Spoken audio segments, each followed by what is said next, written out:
Yeah. Okay. Good morning, everybody. So I'm going to be the heretic here a little bit. Heretic, right? Because I'm going to talk about text in a little bit different way than I think people in this room have been talking about so far, at least. But that doesn't mean it won't stick there. So, we like to think, we've been all looking at text. Text is a linear process. It takes you from point A to point B to point C, right? So in this, Adam Smith, Lisa, and David Ricardo influenced the thinking of Karl Marx. This is something you might see in a textbook, right? You can also do a simple graphic that shows A, B, C like that. But the reality is, it's a universe of ideas that led to Karl Marx. I mean, it was not just one guy. Write the manifesto. So, if you look at the world as it is, text is a simplification of the world. And the problem we're running into right now is that we're in a transition period. This is Thomas Kuhn's, I don't know how many of you know this, systems thinking, his paradigm shift. And he looks specifically at he's a historian of science, and he started with Copernicus, who kind of broke this, right? And then there's like 125 years between Copernicus and Newton, and was all codified. And during that period, there's a crisis, and people are not out of the old paradigm entirely. They're trying to figure out how to make the old paradigm work with the new paradigm, but it's not easy. I mean, you get Kepler trying to figure out the motions of the planets by using Pythagorean solids and things like that happening during this period. And it's a fascinating story if you ever get a chance. I mean, the Structure of Scientific Revolutions is big work, but he also has a book called The Copernican Revolution, which he wrote before that, which goes into a lot of the details of science anyway. The problem with this period is you don't really know what you're arguing about because you're still operating in the old paradigm mentally. And when you're arguing with people who are in the old paradigm, you don't really have a new paradigm to present to them yet because you don't know what it is, right? And so that's kind of where we are at this point with information. This is the old paradigm, the library. You're sitting there and you're reading your books, and you pull the book out you want, and you read that book, and you read the next book, so on and so forth. Maybe you take notes, and you are the synthesizer in this paradigm, right? And it's still true today. You are the synthesizer in this paradigm as well. Unfortunately, the books are being thrown at you right and left. And you have no idea how to manage and process that. And the question is, what comes next? What does that new paradigm look like in terms of how do we manage this information? And this is where text really breaks down because there are so many stories now. And you can't look at any one story individually without understanding the other stories. I mean, we're having battles about this all the time. In the United States, there's a huge battle over which history should we teach, right? And the traditional has been the white man's history, but you can't just sort of live in one plane like that. It's the alternate. The way it's usually presented bipolar. You either teach it this way or you teach it this way. Well, there is no wrong answer there. The right answer is you teach it every way. That's really hard to do with text. Look at textbooks; they're always going to be biased.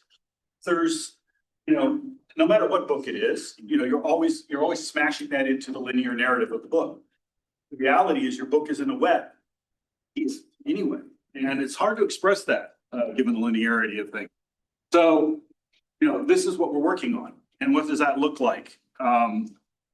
So, one thing that I have sort of been thinking about a lot lately is Ted Nelson, and in terms of his vision of how text is handled, how text is thought about, because he has problems with the way the web has turned out because it's basically stacks of paper, and we've got to get away from paper if we're going to have any hope of doing this, because there's too much paper. Even from the perspective of going all the way back to Vannevar Bush, he said there's too much paper. This was 1945. Well, guess what? We've gotten even better at manufacturing paper now. It's just digital, right? And so one of the frustrations that Ted Nelson, of course, has with the way the web evolved, and I'm not trying to take anything away from Tim Berners-Lee, especially in this country. He did what he could with the technology that he had available to him. Right? So that is understandable in a way, but it led to, that's an old paradigm answer, because he was trying to organize papers anyway. He was trying to share papers amongst the scientists, starting at CERN and so on and so forth. And so he was dealing with paper as well in a real, very real sense. And of course, people are used to that paper metaphor also going back to Xerox PARC days, right? And that's all kind of came together in the way the web is constructed now. But it's very inefficient, as we have seen. There's so many blinders. And of course, 30 or some odd years before that, Ted Nelson was talking about transclusion. And the thing I think is really important here is we like to think of information as fixed, as a fixed block of information, that it doesn't move. Well, yeah, that's true in a sense. But then what's important, though, is not the information itself, but how it's connected to the other information. And the difference between a jump link, as Nelson describes it, which we have on the web, is you're going from one piece of information to a different piece of information. Whereas in transclusion, you're connecting the same piece of information across multiple documents, whatever you want to call them, right? And this, I think, is a much more important way of thinking about how information moves in this post-textual environment, if you want to call it that, or post-literary, post-book, post-paper environment. And the important part, again, is this part, okay? Because you want to be able to float that text from one place to another. So what I've been working on is something called the Knowledge Navigator. And the idea is it's a complex problem to solve, but if you can combine the power of large language models, not necessarily, it could be a large language model, what's what we have now, but it's really the transformer technology. It's the associational connections between, okay, thank you. It's the associational connections between information, that the way that AI uses that. Visualization concepts, and then, concept mapping is a form of visualization. So if you can mash those things together, now suddenly those pieces of data become a lot more interesting. So, and the problem is creating this quickly. And that's the other thing that we run into. We do this as scholars, as students. We are the synthesizers. We're reading all these books, we put it together, we figure it out, but it becomes overwhelming. And so to me, the thing that's always I wanted to do is be able to throw those books into some sort of device that shows me a map of that information, and also how that information connects with other things. This is my paper that has been run through the Knowledge Navigator prototype, and showing how the different pieces within the paper connect with each other in different ways, in nonlinear ways. But ideally, we're going to have, in the short term, we're going to be able to put multiple documents in, so you compare those. If you want to play with it and you have access to an LLM, feel free. I wanted to show you guys, it actually works. The tricky thing is that you have to put in your API key for your LLM at this point. And if you don't know what that is, you have to go through a process. And I didn't want to do that on this laptop. So real quick, let me see. Well, while I do this, are there questions? Yeah, I was going to, not a question, but a comment. So I've worked so much in digital, right? I have thousands of files of digital work. And then I have a room of hundreds of boxes of physical archives. Yeah. And so as I work with these dead texts, right, these dead digital texts, I can't even recreate them because the links don't exist anymore. The software is so arcane we can't resurrect it. We can't even put it in an emulator. Sometimes the only evidence I have of that work is paper. Mm-hmm. So I would push back just to somebody, I can't even believe this is coming out of my mouth. the understanding that we have to have a mix of the digital and the virtual and the physical simultaneously for things to endure. Yeah. And that each of these objects have a lifetime and a set of affordances that make them viable. And a lot of constraints, but if we put them together, then it makes sense. They come together in a kind of a ecosystem that helps me preserve things for a long term. Sure. And so yeah, it's a lot of paper, but we need paper. No, I'm not saying we should burn paper, but we need to recognize its limitations. I mean, paper burns for one thing. The Library of Alexandria, how much paper burned there in what was it, 179 or when it supposedly? Yeah. I was just going to say servers also burn as well as paper, so Yeah, that's true. the BL. We need to work out some of that. I mean, to me, I've got a serious question. It's really about Wikidata. Do you think Wikidata could be one? I know there's issues with Wikidata, and they've had to kind of even divide Wikidata into two, like academic Wikidata and the rest of Wikidata. But do you think that that might be one way to kind of pursue some of this kind of linking the physical and digital and sharing it? So I work with other national libraries, and we've had a Wikidata working group, and I'm very keen to try and get library catalogues and metadata on Wikidata just to make collections more discoverable. So I'm super interested in your project and just wanted to know your thoughts on Wikidata as well.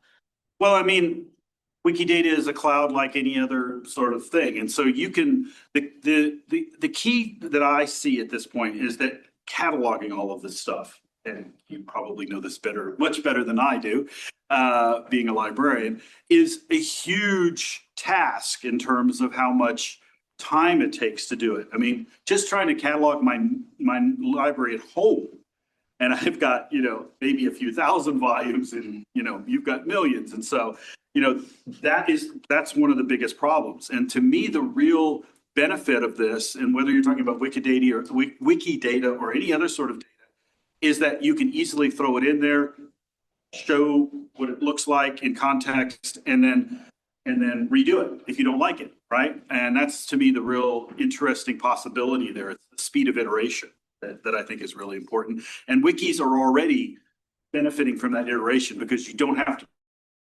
publish a Britannica, right, to see that information. Yes.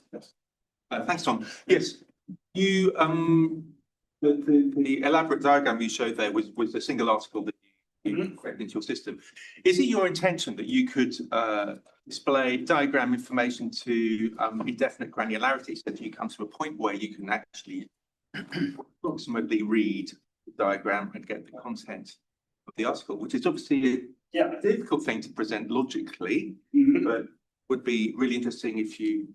Yeah, I mean, the idea would be to be able to zoom in and out of the text in a way that, we're trying to do with the future of text stuff. And maybe the answer there is XR. I do not know.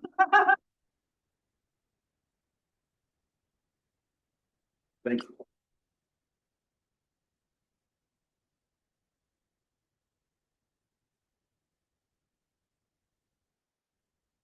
Having things in different ways. One of the things we've tried to do is take the future of textbooks, etch them onto metal. We need redundancy. We need different types of media. Lost forever, and we need things to change instantly. So thank you, Mark, for that point earlier. So, Andreea, I hope your slides are in order. Good luck.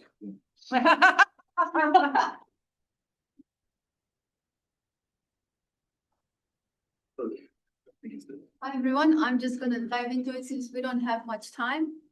So just a few days ago, for those of you who are Zizek fans, the main article on his blog was called "Today We Need Philosophy to Survive as Humans," which I very much liked. And then when I read the subtitle for it, I liked it even more because it aligns to what I'm going to talk about today. Thinking means completing language against language, and in this way to destroy the ideology inscribed into our language. So we're not going to discuss Zizek now, but I'm going to give you in the next 10 minutes my version of what of something close to this. So for those of you who did not see my lecture in the Future of Text online a few months ago about Piaget, I'm going to try to give you a very brief context because this is a bit of a follow-up on that. So I'm slowly making my way, as they say, to put my feet where my mouth is, because things were quite abstract last time when I gave this lecture. So Piaget was a Swiss psychologist. I think he was also a psychiatrist, and he was very interested in how children, the first few years of life in the life of a child. So in the beginning, to put it roughly, I'm not going to go through all of the stages he identified, but to put it roughly, the child starts in an undifferentiated state where there is just experience. And in that state, there are no objects, there's no time, there's no space, there's no self, there's no relationship to other things. And the child goes through a process of building up through experience, first relationships, theories of those relationships. So the small child experiments and draws conclusions such as, if I do this, then this will happen, and then the child keeps doing that, experiments with that until it becomes sure that that theory they have in their head holds true. At this point, there's still no objects, no self, no time, and no space. But the small child keeps evolving these theories in their mind that eventually, according to Piaget, actually give birth to objects, self, time, and space. So not in a psychological way, he argues, space and times are very much human concepts that are created in the first year of life. And what results from that, from this process of creation, is the human reality. As the child grows older, of course, it forgets these experiments that it had done at 3 months old, and then it externalizes all of these things. So it concludes, okay, these things, I've done this thing 100 times, so it must be some kind of natural law. So it starts to externalize objects, the self, time, and space. So it perceives it, although it always comes from the inside out. They're always properties of the brain. And now we can run experiments on the brain and change the perception of time and the experience of time. So it's definitely something produced from the inside out. It becomes externalized. So we have the impression that time is something mysterious, still mysterious according to physics also, but it's somewhere outside and it just kind of flows, whereas that's not really the case. We also have the impression that the world is full of objects that look exactly like this, where there are other kinds of animals partition the world quite differently. So if you are interested more in the details of that and Piaget's philosophy and all this, you can watch that whole presentation online. To summarize basically Piaget's take, he thought that language is something that comes out of thought. So the initial experiments were based on thought, on that early pre-language thought, and then language kind of builds on top of that. He also believed that adults are driven by autonomous cognitive structures. So there are these sets of beliefs that are in our heads, like physiological structures embedded in the networking of our brains. And that's what we call thought. That's what drives that individual through adult life. Now, I want to contrast this with Vygotsky. So Vygotsky was also a developmental psychologist, and he held the opposite belief that language actually leads to thought. Not as it applies to the first months of life, because of course, in that period, children don't have language. But he thought that in adulthood, language absolutely overrides and determines thought. So we don't have these structures in our head that are our mental models, and they're kind of live in the box of our head, like Piaget thought. Vygotsky thought that language transforms cognition completely. And some of the cool things he said, would say things like, what a child can do in cooperation today, he can do alone tomorrow. So we actually always acquire new mental models true language and cooperation, and then that becomes thought. There's no independent thought of language. Then to take it one step further, we have the Sapir-Whorf hypothesis, which probably you're all familiar with. So the strong version of that is that language completely determines thought, and the weak version of that is that language influences thought. Now, in the last maybe 10, 15 years, what's been very interesting is that we've actually started to run experiments to validate or invalidate this thing. And these are the so-called Whorfian effects. So we have proven now that things like color, space, and the way people conceive of events, the flow of events, actually can vary drastically according to the language systems that they were born into. These kind of experiments are very, very important because people, of course, in daily life, we don't really feel like we think differently, like we all come from different mother languages, but then we don't feel like there are huge differences between us. And before I go further in trying to elucidate this, at least partially today, I want to address this issue of differences between us. When I was 16, I left my home country to move to a boarding school in the US. This is an international boarding school. At the time, there were 10 all over the world. It was funded by Nelson Mandela and Prince Charles. You also have one in the UK. So it gathers 16-year-olds all over the country, all over the world from 100 countries. And it teaches the international baccalaureate in 2 years. In the first year, there are 100 kids from 100 countries. And in year 2, also 100 kids from 100 countries. So basically, you only have one other person who speaks your mother language, and you're 16. So the likelihood you don't really like them that much, or that you have to also hang out with other people, is really, really high. And this is not just about chit-chatting. This is not just going on holidays and being fluent in English and purchasing some stuff. This is actually having to live with each other because there were no adults. It was a boarding school. So we all learned very, very quickly that we're actually very fundamentally different at 16. Because at 16, we didn't have the means of actually being nice to each other. We actually always went into satisfying our needs. And we've run into massive issues, not just communication, because we're actually all fluent in English, but in terms of deep, deep ways in which we thought very, very differently about what mattered to us. So based on that experience, I just developed this acute need to really put my finger on how different language systems determine different modes of thought. So we all knew that we can experience new feelings by reading poetry. And I know I'm late, but I am going to read these lines. So if you don't have a favorite poet, you can borrow mine. Mine is Shelley. So Shelley would write things like, the everlasting universe of things flows through the mind and rolls its rapid waves, now dark, now glittering, now reflecting gloom, now blending splendor, where from secret springs the source of human thought its tribute brings. We have philosophers, Heidegger.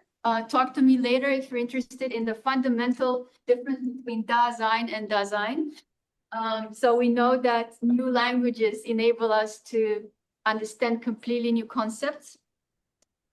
And basically the thesis that I'm proposing, the big question is, can we acquire new mental skills by adopting new language structures we design for that purpose?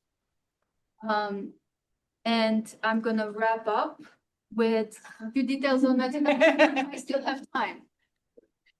So very quickly, we are verb focused for reasons that I don't have time to explain, but we're focusing on verbs and movement and XR. We're design focused and self-driven. We're interested in the question, how much can we accelerate this process? So normally this process takes decades, and the whole process of a language system takes, of course, eons. But we're interested in how quickly can we have someone absorb a new language structure in their own language. Well, in English, we're working with English. And how long does it take until that becomes a mental model that then can be applied to other tasks? We're incorporating Eastern methodologies because we found that in the West, things like the individual awareness of what's going on inside you is very low. We don't have the right methodologies for that. And the answer is yes. I'm gonna skip this about why I'm calling the order. And this is my final slide. So I'm building a website for this. If you want to sign up, we still need to populate this with an introductory article, but you can write in your email address if you scan this on Substack. Question?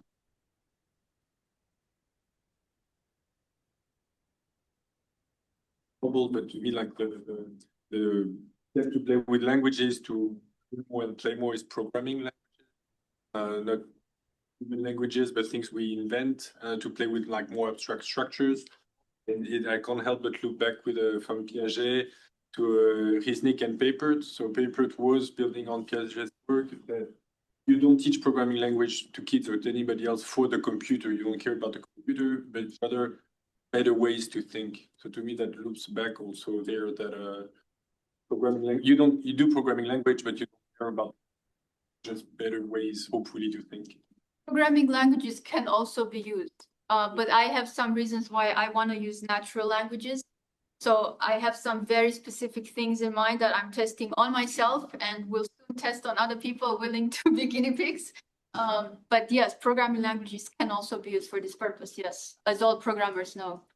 I think languages are interesting in studying ancient Greek or Greek. The noun, the subject is usually embedded in the verb. So the verb is preeminent. And the subject only appears separately if it wants to be emphasized. In English, however, the order is subject, verb, object. So the subject becomes the most important thing, right? And so I think it's to look at the way language is constructed, looking at it from culture to culture, it suggests that there's differences. It's not all verb driven, right? And so, I started teaching grammar 40 years ago. And I can tell you that the subject is the most important thing in the English language, when you're teaching. Yeah, absolutely. I have a quick example. So back at that school, when I was 16, we were actually divided into language groups. So the native speakers had their own class, and then the non-native speakers were divided into Romance languages, Arabic languages. And the first class we were taught, and then we were taught by a linguist how to switch language systems, basically how to switch from our native system to language. And the point was not to get the grammar right because we're all fluent, is to think in language. So the example, basically she drew on the board a spiral and said Arabic languages, the way they conceive of the world and their interaction with the world is through a form of a spiral. For example, when someone calls you on the phone and you pick up, there's this guessing game where you keep asking questions to figure out who that person is. Like there's a certain circularity in the whole system of how you interface with other people in the world. For Romance languages, the linguist drew on the board this really wiggly spiral with like lots of curly curls in it. And she said that's Romance languages. So in Romance languages, you write with a ton of adjectives. Like you would have a noun and you would qualify that in a flourish 100 times, what in English would be absolutely unsufferable. And then English was like a straight arrow. Yeah. And the process that I went through was to actually switch from my native language, which was Romance, to operating and thinking in English. So it goes way beyond the Worfian effects we see and way beyond grammar. It goes actually much, much deeper into how we encounter the world. Grammar, it helps to explain how we're thinking. It's the representation of how our brain is working, yes. Right? And it also constructs the way we think. Jody, but just we're out of time, but just briefly, if you have a question online, that's unlikely we're going to get to it. Timing issues, but Johnny, please. So, I mean, that latter point is really fascinating for me, especially when you come to like languages like Chinese. So for us, like the way that words influence the way we think. So for us in the West, a crisis is a negative thing. But in Chinese, it's a contraction of two words. It's a contraction of danger and opportunity. So for the Chinese, it's actually seen as either a neutral word or even a positive thing, crisis. So the use of words and language really changes the way that we then move forward with our actions. And the project Yes, is it's a great idea.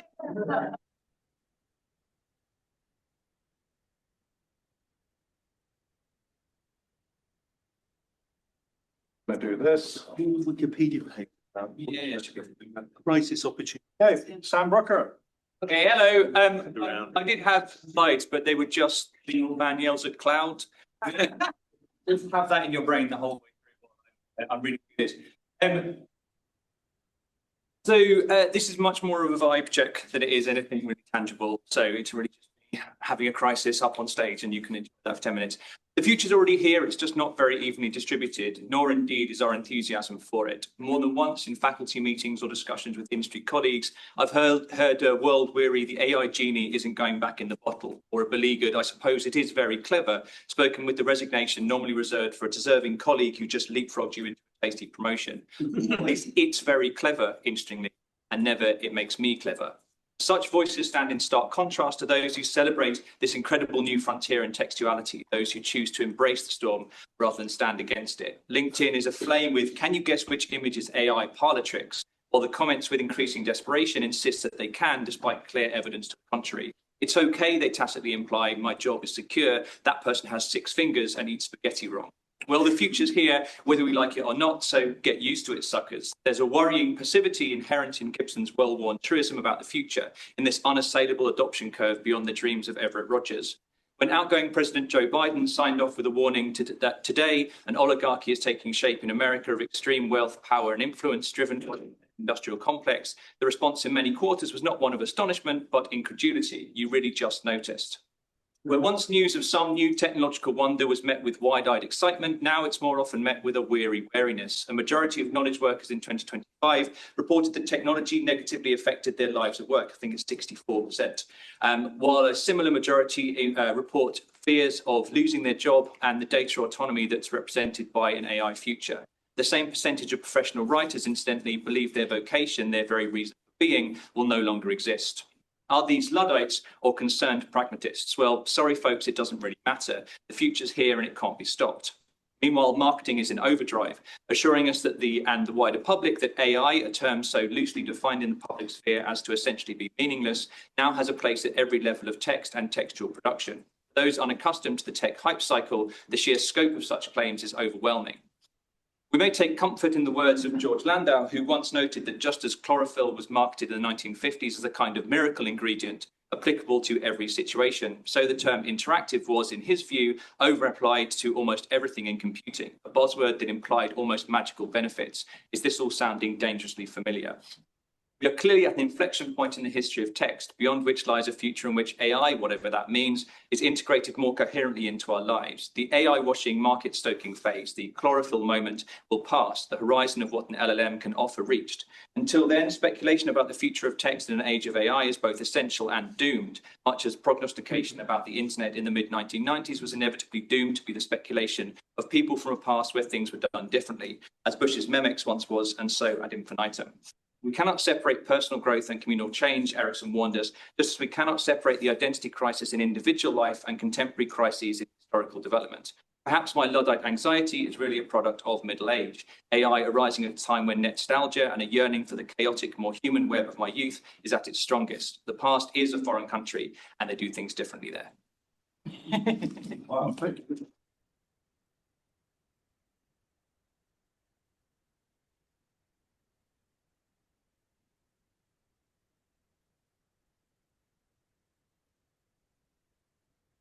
I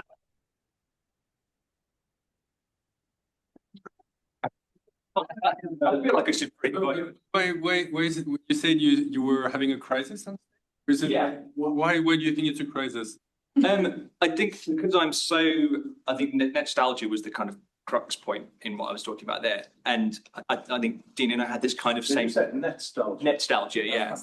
Kind of, nostalgia. Dene and I were having this feeling at ELO as well, that there were these kind of waves where sometimes you'd say, I can see how it's exciting.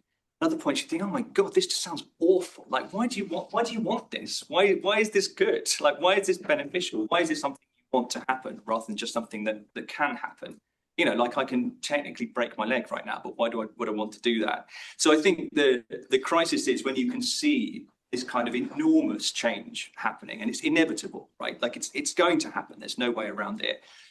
And you don't want it, right? And I'm at the very beginnings of a stage where I actually don't want the future. Whereas up to this stage, I've always found a way of wanting it to happen. And now I just don't want it. It's just not desirable to me at all. That's where the crisis comes in. But I just think it's just rubbish, right? And fine, and there's lots of exciting things for it. And like for other people, it's enormously beneficial. And you know, in terms of translation, it's a huge benefit. Like it's very clear to me that it's going to be a very exciting world for other people to live in. But I don't know that I want to live in it.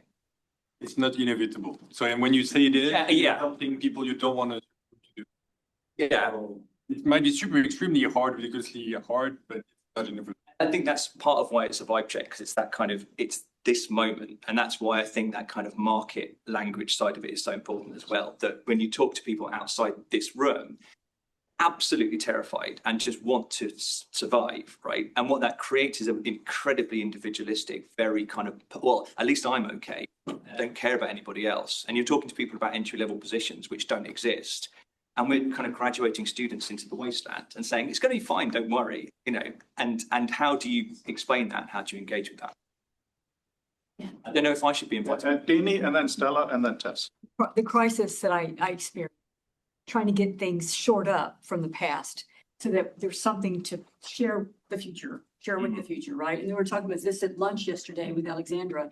All these people that we're saving it for the next are in their 80s now, right? And we're trying so hard to hold on to their work and to them while they're alive to get the stories, because we need those stories to move forward, right? There's no future without the past and the present. We can all agree to that, right? And so that's the crisis, is how do you hold on to that past and the present so that, and then tease out what's necessary to move forward. And we're moving so fast, it's hard to get it all done. It's hard to get it done. Yeah, and one of the things that I'm looking at the moment is that challenge about archiving and the selectiveness of it. And one of the things that I've encountered is that outside places where we've got quite a strong archival history, there's a real push towards canonicity, right? So it's like, let's pick 5 people and document the hell out of them, you know, which is not what we're doing in the next. No, exactly. Everything. Yeah, and the trouble is that if you do have this panic where it's like, oh my God, it's all going to go, you know, particularly when we're looking at it right now, temptation is to say, let's grab those people and just have the work. But obviously you need all the stuff that's around it, and you need the culture and community around it as well. That's the problem with Twine, is that selecting works to archive is useless because it's the community, it's the moment in time, it's the technology, it's all this stuff that's so ephemeral, right? Kind of ephemeral side of it. And you just can't hold on to it fast enough because it's going. And there is that big kind of generational movement. It's the same thing in politics. The biggest difference is generational differences. Like that's what defines all of it. And there's this shift and that kind of handing of the torch and all those other kinds of ways of looking at it. You can feel this whole universe disappearing, right? And when it goes, there'll be all this relearning of these things, but it'll be too late. There's all this kind of slight textural difference, all these kind of really flaky differences in the world will just go, and people will start really simplifying what the past was like, and they say, oh, it was like this. Like, no, it wasn't. And yeah, that's what you get whenever you read any of these histories. You think that's not what was happening at all. And the only way I found out any of that stuff was by sitting down and talking to people and going, no, they just hated each other and that's why they didn't work together. I'm like, oh, okay, that makes sense. But otherwise you kind of turn it into a material and textual difference, and then people really kind of I'm trying to remember the incredible condescension of history. That's the phrase I was looking for. That's the big problem. It's so condescending when people say that's what it used to be like. Stella. Yeah, in fact, this ties into what I was going to ask. Do you think that this nostalgia might also be connected with current political activism? So I'm thinking Cory Doctorow in his new book, Enshittification, and I went to a great online webinar organised by the Internet Archive last week. And actually, there were people in the room who were younger, but part of their nostalgia is not this dependency on the big tech companies and the kind of like capitalism and shittification that Cory Doctorow is talking about. And they're a bit like, hang on, can we learn from the early internet and use this politically to do things in a different way? So I was just wondering, is that shoots of optimism or not? Thank you. It's very generous of you to try and give me some optimism because I haven't got a huge amount of it. But I think that one of the areas of positivity that I've been seeing is that because we've seen this as an inevitable trajectory, you know, between like web rings into centralizing platforms, platformization, we've seen that as something that's in the process. For my children, it's all just stuff, right? And they think of it as stuff in the same way they think of DVDs. They're like, oh, they're quite fun. Like they like DVDs as a physical object. They like the Wii, right? Like the original Wii and all that kind of stuff. So I think that when you just start thinking of it as all potential stuff for use, that there's a really big emerging kind of indie net, you know, like individual websites, web presences that people really like that, you know, like, you want MySpace back? Like, yeah, we want MySpace back, you know. So I think there's definitely a kind of shift, hopefully a generational shift, which is like, it's all just ways of doing things rather than an inevitable path, which I think we're seeing, which is like history moving that direction. It's tests, but just because it can. Does that mean that people are filtering the past maybe in a positive way? Like it's the MySpace they think of now, and it's okay, it's not what it actually was, and then test upon it. I'll just do a very quick thing, which I wanted to come back to, which is the biggest writing platform in India is WhatsApp in terms of interactive writing. And that's where everyone's writing because there's small, safe, enclosed communities that allow people to interact with their peer group. And that's the kind of dark forest versus, you know, that version of the internet. And that is where a lot of people are doing their creative practice. They're moving back into those small community spaces where they feel they can actually exchange work rather than the incredible, horrible exposure of putting it into the big, wide open platform spaces. So I'm wondering if you're if what you're facing about the fear of technology or the indifference and malaise toward it is might be rooted, as you said, in being middle-aged. Because let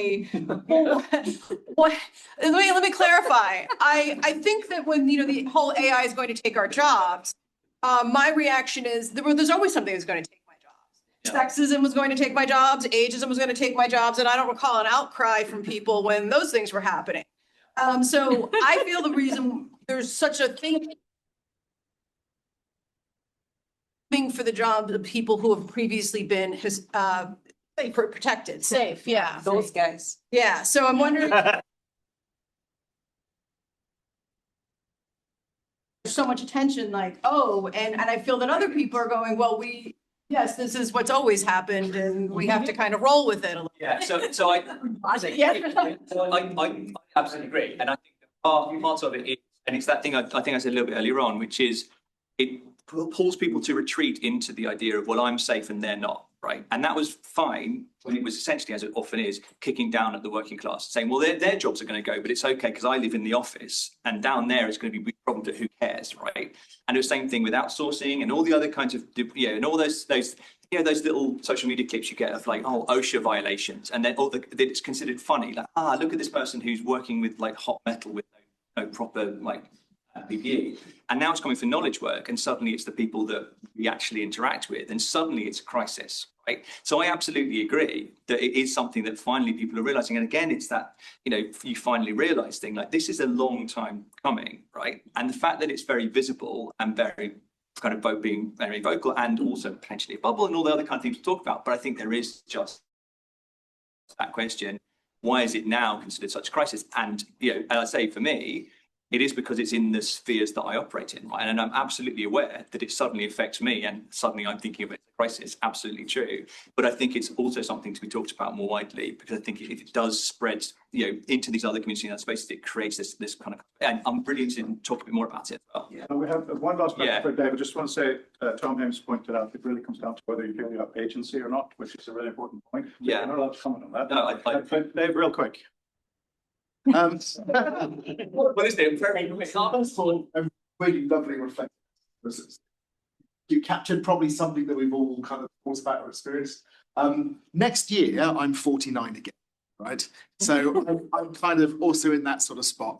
But it also means that I remember the last one of these, right? I was an undergraduate, computer science undergraduate in the 1990s, watching the web come along and thinking to myself, this is going to absolutely transform everything. And no one around me seemed to understand this was happening. And it was that kind of sense. And this is the first time since then I'm getting the same sense. But now, instead of being a fresh-faced 20-year-old, 29 again. So I understand where you're coming from. Back then, it seemed to me that the secret for people dealing with this was, as you said, to embrace the storm and to say, okay, it's like we were talking about the paradigm shifts earlier on. Things are changing, things will radically change, but that doesn't mean that there aren't good things and valuable things in the old paradigm. And what we need to do is to help transform it into the new. And I think if you're talking about generational perspectives, it's people with that perspective who are in the best place to do that. So Nothing to add to that.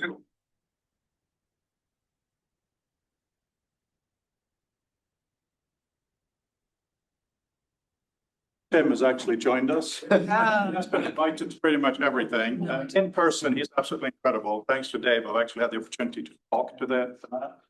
But his minders are very protective. Right, so no need to do timing because me. Anyway, this is a very, very small and brief. What? No, let's not go straight there. Okay, well, that was brief.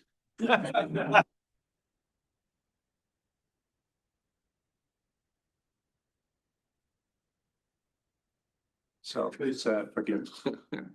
Right, so explicit lyrics, right? Don't read all of that. This is the paper. I'm doing the highlighting bit, which is, we've gone through all these different substrates. We had something that we could only have hold our thoughts when it was a solid thing. And then we got this digital stuff, which could do interaction, right? To an extent. And I believe that we're really, really far away from really exploding this stuff. And I know I'm preaching quite literally to the choir, even though you're very silent, because that's why we're here, right? Text can do more. So on that basis, I want text that does something. And we talked a lot about understanding in different ways. So I'm trying to understand text in different ways.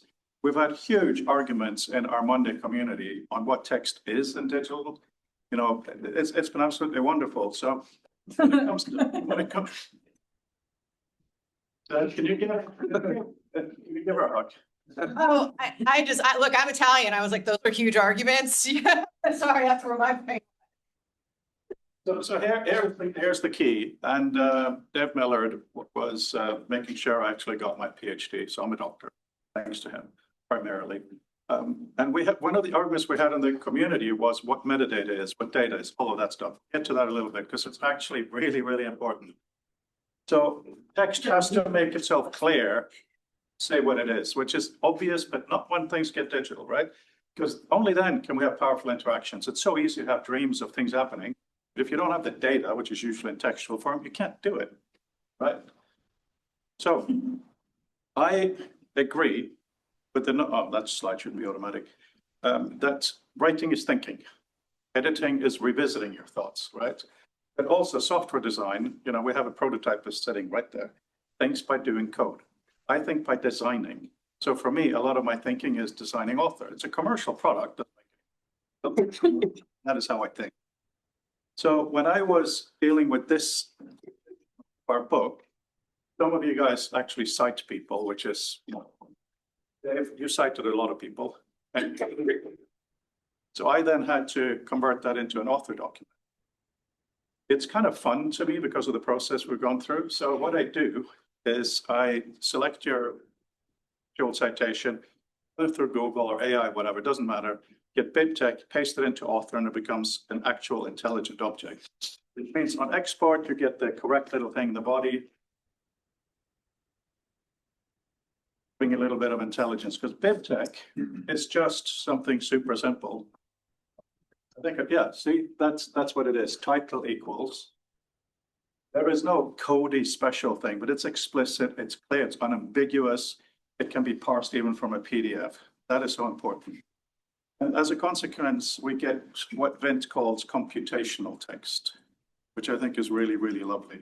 All text can be read with visual human eyes. Doesn't mean it can be digitally extracted, right? We have this with URLs already. Because here's the key thing. The URL in a document is just plain text. There's nothing there. But the rendering software, word processor, email, whatever, makes it a blue link. So it's the environment that provides the interactivity for the simple plain text. We talked a lot about archiving and so on. Archive it simply, provide an environment for it to be magic, right? The UI is also, if you paste a DOI into author, because it was drummed into me in my PhD that DOIs are so important. DOIs can break too, right? At least they can be parsed. Get the stuff, put it in so you have it locally. You know, that's the kind of magic that these things can do. So to reiterate, because this is the shortest point I think I've ever made. Text must be clear and available to be used. Fabien has been dealing with a lot of imports into the system he's built. He can import all kinds of things. When it comes to a lot of it, you know, 6, 7, right? It doesn't always come in whole. That is really, really crucial.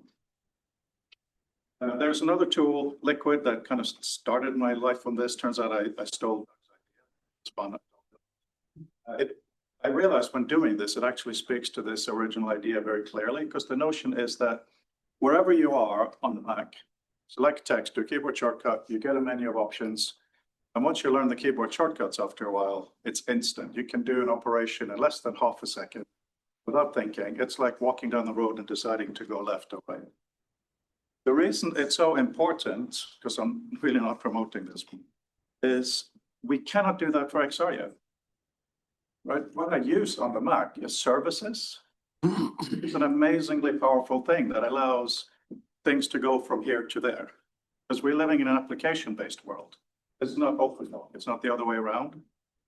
So like the hand menu that we saw earlier, how you can edit your hand, and the notion of gloves. You know, you change gloves depending on the room. Hopefully, us as a community can take what Fabien is working on and actually have hooks so that others can use those hands with those commands. But there is no stepping out and in again, because one of the issues that Brandel keeps telling us about is security. But when you're in an entirely spatial environment, if your eyes are tracked, the system knows who you are, right? Privacy, all these issues. So we're living, even though the environment is bigger, computationally, we're living in smaller boxes because there's too much of us that come. So that's really what I'm hoping we can develop. And another example of playing with the environment makes the magic. We have copying. This is something fun we're starting with. You select text and you choose copy only the names.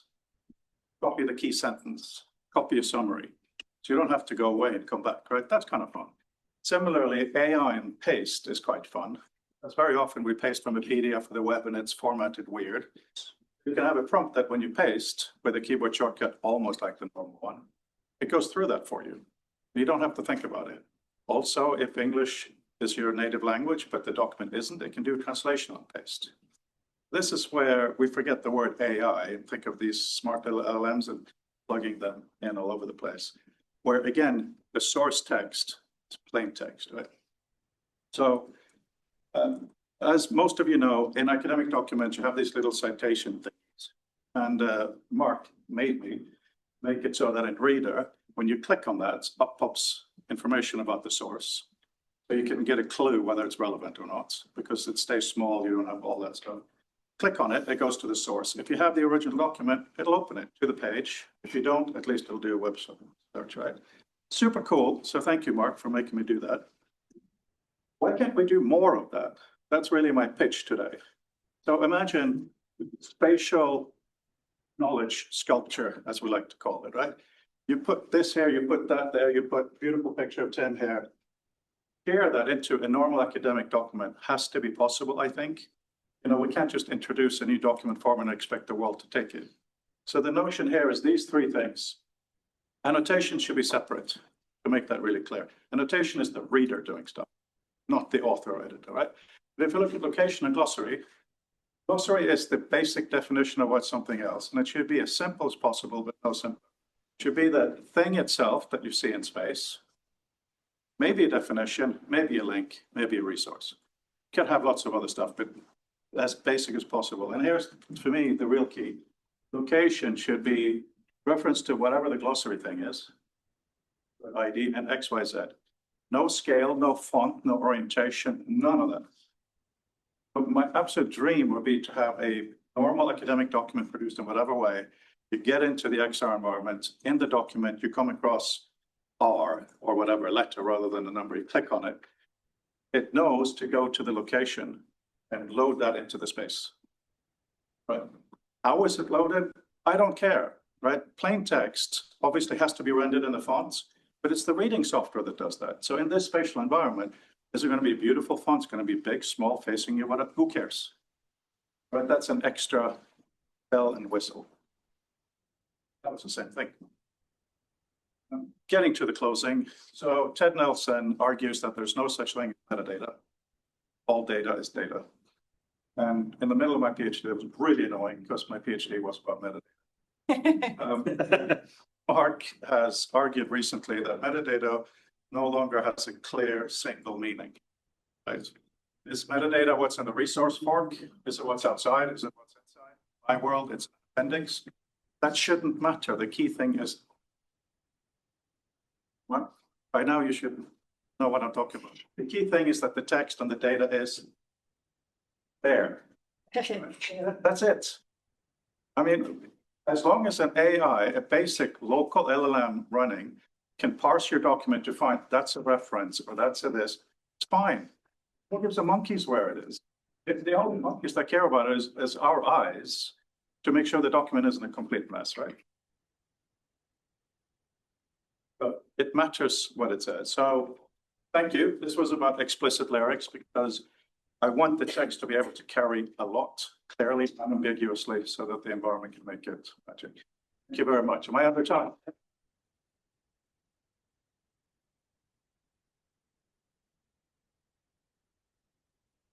You said at the beginning you want text to be clear. Do we really want text to be clear? God, okay. I to be clear, or Wittgenstein? Oh my gosh, look, this is, okay, sorry. The time has now been hit. I was honored to do a presentation on some of this work to the European University in St. Petersburg. By the way, and Laura leaving is bye. I just wanted to illustrate. A lot of you have other things going on. If you can come and go in a meeting or Monday Symposium, that is totally cool. Don't think this is some hardcore conference. You have to stay the whole thing. So, and also, can I very quickly, I work at the ADHD Lab, and a big challenge we have right now is that a lot of the tasks have been designed for your, so I'm not sure if they work for our participants. If you come across anything in your own work or someone else's work that you feel could be interesting to me, please send it to me. if you send an article, they will find. Thank you. Bye-bye. Thank you. So on that really important point, the European University in St. Petersburg, there was a lot of discussion on meaning. Meaning is never just one thing, right? It came to me in a new way. Like outside, we have these tall things with leaves on them, right? Biologically, trees and plants are not separate, right? But this right now to us is kind of pretty. To a gardener, it's kind of messy, right? There are all these different meanings on the same thing. That's relatively clear, but they also shift. And to learn how to shift, I think is a multidimensional challenge. So I'm talking about the text itself not being messy. I'm not talking about poetry. I'm not talking about the meanings behind it. If it is clear, then we can have access to the boat. We can have access to the. Tony, that is found. Right, just the question that you asked, do you want proofs to be unambiguous, what have you? But the question should be, does Proust want his work to be clear? Because surely the person who is the author, the person who is putting those ideas down, has an idea of what he wants to say, and perhaps doesn't want it to be interpreted in different ways. Well, that's Ted Nelson's God of the author and God of the reader. Mm-hmm. Those 2 points of view will always find. That's fine. In this sense, I'm being just more technical about the actual textual lines, how you want to choose to read it, how you want to choose to publish it. So, Ismail, please. So I'm just going to say that there's a long tradition, of course, in saying that every text is a construction both of the author and the reader, and there is a collaboration between the two. And to a certain extent, we don't have the same level of interaction between the author and the reader when you have visual material. That's why when you read the novel is one thing, and when you see the movie made out of it is another. But you're constructing images in your mind as you read the text, which have already been frozen by the director of the movie. So that there is an inherent sort of ambiguity, which is desirable in the text. Well, absolutely, and that is really, really important. And that goes back to different affordances for different kinds of experiences, different kinds of text. You said a stop sign or something. That should be clear, right? But not necessarily poetry. I mean, important. That I think that's very much what Dene is leaning towards as well. Starts with text, but then you have a ball in the room, which is relevant. It is a very different experience than reading about it. We'll have to switch over in a second.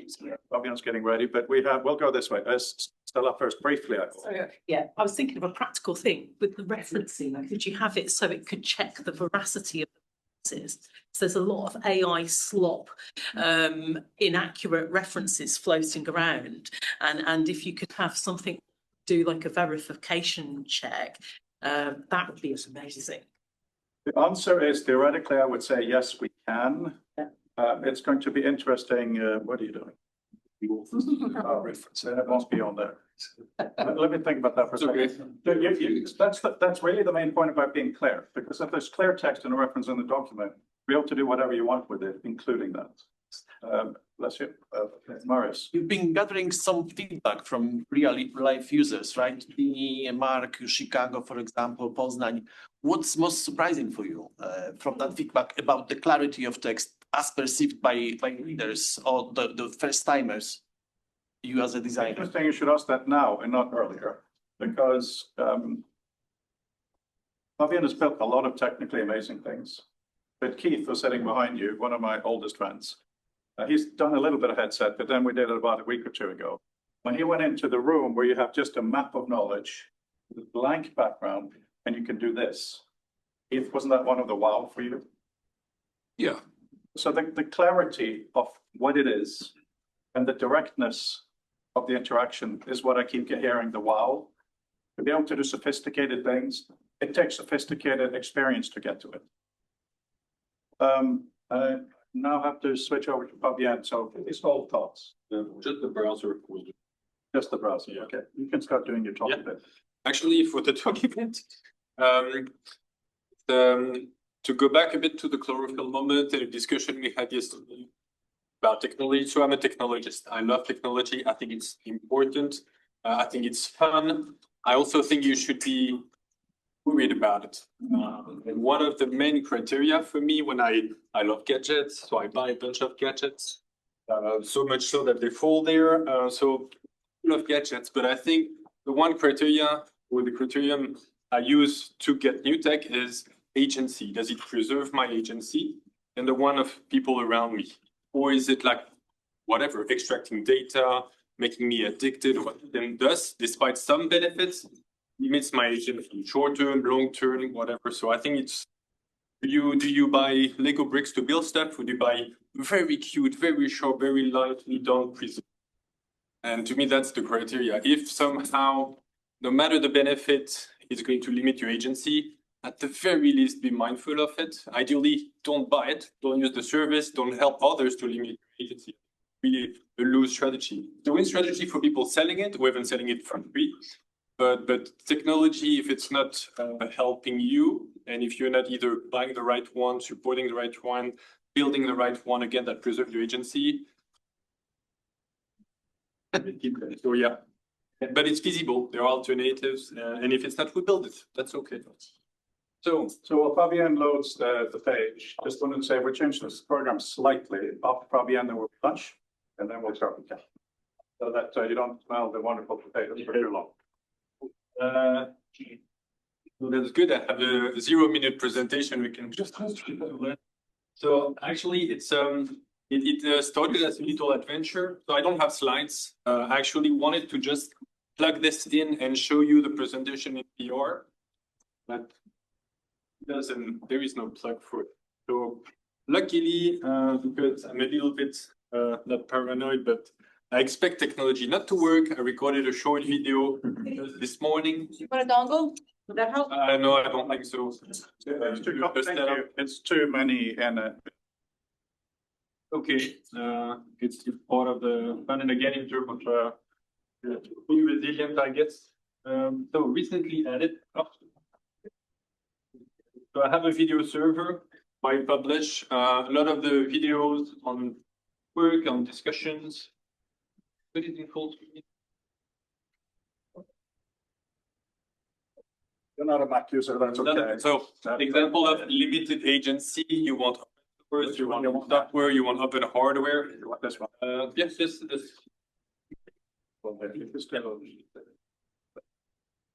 Thank you. So couple of days ago, weeks ago, I shared a video on using VR headset for woodworking. I studied a bit of woodworking. I can do a flat piece of wood, about the level I have. I cannot do like a beautiful desk, but I was excited by it. All technology that helped me build stuff. And somebody used augmented reality working. Absolutely not recommended. Like you have really powerful tools, you can lose your hands. Please don't do this. This person is a professional. And I commented on the video. I recommended to Ken, especially because you work typically on AR and mixed reality. And I thought it's a cool idea. But the person who did this experiment, his limitation was you did not remove the headset. This is dumb. This is really stupid. And of course, I thought I should do the same. Probably do the same thing because if that person did it, there's probably like some kernel of excitement and probably a learning thing. So I did that presentation without a computer. I did not bring a computer. I come from Brussels. I took the Eurostore to go. And then I thought, if I really believe this is an interesting tool to build stuff, I should use it. And it means if I cheat with a laptop, it doesn't really make the point. I did that, which I would love to demonstrate to you. If you want to test it after, you can. There is a live link, so you can actually try it, and it's legit. And the idea, of course, is if I give you a presentation, it has to be a little bit of retrospective of the work that's been done for this year and the previous one. So in it is a video, because I can't plug a video that I uploaded from my phone that I downloaded from the device. Again, no laptop in the middle, no desktop, it just goes straight through. And it goes on my server with a video of the passwords. It's the API that fetch all the previous data on the past video.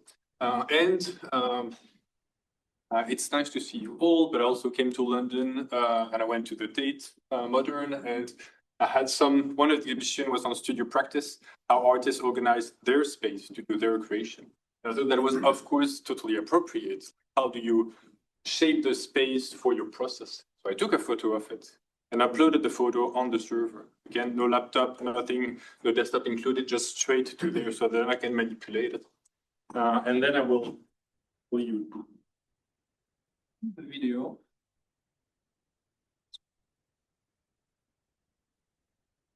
Okay, there's also a version in augmented reality that I was just there earlier to show you how, let's say, newly live it is.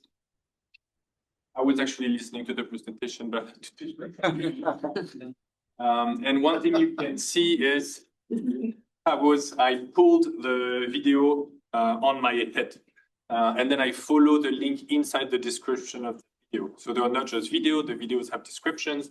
All the videos have, or most videos have, a live testing link because it is live. It is not like a past artifact that you cannot experience. And then you can navigate then from one presentation to the next. You want the next video? The previous one, actually. Okay. So yeah, that's an example of a link. You just click on it, you open it in the headset. You can also, because we were discussing before with collaboration, open it without a headset, which is what allowed me to put the video from the Tate mode. And what I will argue for, I can just space to pause it. Yeah. What I argued, there's the delay, yeah, okay. What I'm arguing for, which is unreadable here, but if you do the experiment, is that agencing those artifacts is precisely authoring. The way that you're going to just manipulate things in space, the same way that I organize here my desk, or somebody organized their studio for it, is authoring. It's not authoring as in typing text on a keyboard, that can also be, but just putting things in space. For example, every video related to a topic and optionally labeling it is authoring. It is not dumping lines and lines and words after words. Again, not exclusive. You can also have dumps of words to this, but putting them in spaces there. So this is the idea that you'll have all those where you already have. That was the point of this demonstration and the presentation now that I came without a presentation. I left Brussels empty-handed, without presentation, without slides, without a laptop. And then through those different steps, basically taking the technology seriously and not trying to find shortcuts, but also less dangerously that woodworking. That was at worst, yes, I had some steps to redo, but it wasn't that challenging. A little behind the scene also, but yes, that the authoring is done by agenting those different artifacts. And what a little behind the scene is 10 seconds left. Quickly find. Also edited the code of the presentation this way, so that you can, and I can also do it with the keyboard. So I don't want to do it too much live, but then I'm connected to the server. This is just a website hosting everything through that phone, and then I can connect. I even have a little 3D printed stand so that when I'm in the train, I can work like this. And big bit of that, it is actually convenient. It is actually fun, and it's all packed. It's all then out there. But then it's what I find really mad in a good way is that this is how compact it is. This is not how compact it feels. When you're in that space, you're in there, you manipulate your document. And what is the most exciting for me that you cannot see in that presentation was in the process of doing it, in the process of authoring, then I got new ideas, which is, to be honest, that's egoistically what I'm here for. I want new ideas. I want new prototypes to build and new things to explore. So by doing it and in the headset and taking this set of technology seriously.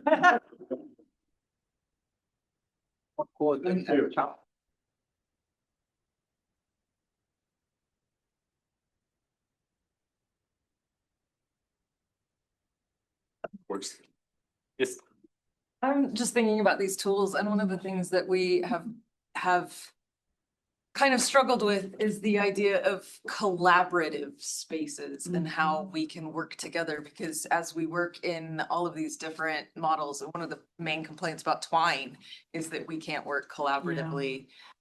What sort of attention is being paid to this sort of work in these models? Trying to build more time. Well, Fabien sets that up. That is what he's working on. Also, Ken Perlin, kind of next to done amazing work in exactly that field. So, it's a most basic form of collaboration is with myself. Again, like I have one device, I get a photo, I send it there, but with the same, basically the same tools. Here I can send little messages like hi. But then once you can do this, you can send also like a sentence what you're working on. But you can also send the files so that this is the same file that is open on both devices. I cheated, okay, this is the same computer, but this could be on one side of the world. This can be a headset, this can be a headset, it can be on the phone because it's on the web. So something I didn't highlight before, everything there is on the web. It works on this device, that device, big screen, this one. And it also means if you don't care for the XR headset, but one of your colleagues does, that's how you would collaborate. And then, yes, once you can send a message, you can send a file, you can send here, we can barely see it, but the perspective you have, so you can see where the person you're looking at, you don't need the dragon avatar, but you can have if you want to, but you can basically collaborate this way. Thank you. I do want to emphasize, when you see these videos, it's all very jerky because our heads are. If you haven't been in a headset properly, you absolutely have to, because it is literally not describable by other words. You may or may not like it. So yeah. Okay, question. Yes. Why all the gray? I hate gray. Why? I want the beach, the beginning. I can work at beach. Why everything? And we can discuss at lunch. It's fine. Okay. Thank you. Thank you for that. Yes. It's not really a question. I just want to say that following up on you experienced the actual headset, I also brought like lightweight glasses that are more a much simpler version of a headset, and you can try them out in the break or not. So, Great. just to Everyone, lunch, please, and then eat and then chat. Otherwise, we'll just run over. Thank you very much.